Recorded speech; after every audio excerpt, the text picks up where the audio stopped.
प्रेक्षक हो नमस्कार. आपण एक नवीन आता मुलाखत घेणार आहोत. ती मुलाखत कुणाची? तर एक ताई आहेत ज्यांचा एक छोटासा व्यवसाय आहे. त्यांच्याशी आपण आता थोडंसं बोलणार आहोत. ताई तुमचं नाव काय? माझं नाव शुभांगी विनायक वावळ. ओके. ताई मला तुम्हाला काही प्रश्न विचारायचे. तुम्हाला आता माहिती आहे का की हडपसर मतदारसंघातील आपले जे दादा आहेत त्यांच्या विकास कामांबद्दल तुम्हाला काही प्रश्न किंवा तुमचं काय मत, तुमचे काय ओपिनियन आहेत ते आम्हाला शेअर कराल? हो नक्कीच. आम्हाला सांगाल की मागच्या 5 वर्षातील उपक्रमांचा आढावा तुमच्या नजरेतून कसा? तसं पाहायला गेलं तर त्यांनी भरपूर सारी कामं केलेली आहेत.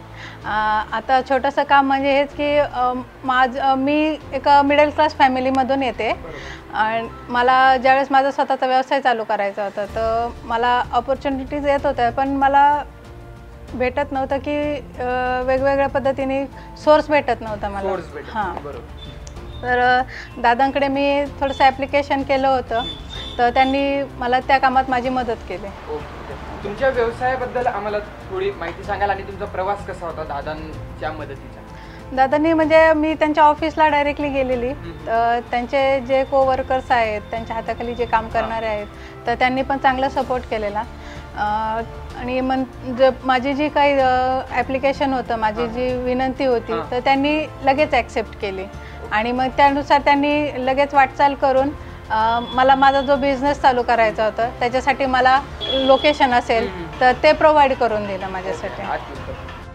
ताई आजकाल असं होतं की आजचा जो काही तरुण वर्ग आहे किंवा सर्वसामान्य माणसं आहेत ती आपापल्या कामात व्यवसायात गुंतलेली आपल्याला दिसून येतात. म्हणजे अगदी मतदानाच्या दिवशी ती लोक फारसा वेळ काढून मतदान करायला जात नाही, तर पाठ फिरवताना दिसतात एकंदरीत. त्याबद्दल तुमचं काय मत किंवा तुम्ही आमच्या प्रेक्षकांना काय सांगू शकता?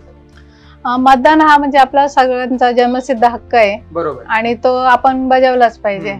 आणि जी समोरची जी पार्टी आहे आपल्या हक्कासाठी काहीतरी करत असते, तर त्याच्यामुळं माझं मत आहे की आपण सगळ्यांनी मतदान केलं पाहिजे. थँक्यू सो मच ताई. तर प्रेक्षक हो, आपण असेच नवीन लोकांची ओपिनियन जाणून घेणार आहोत.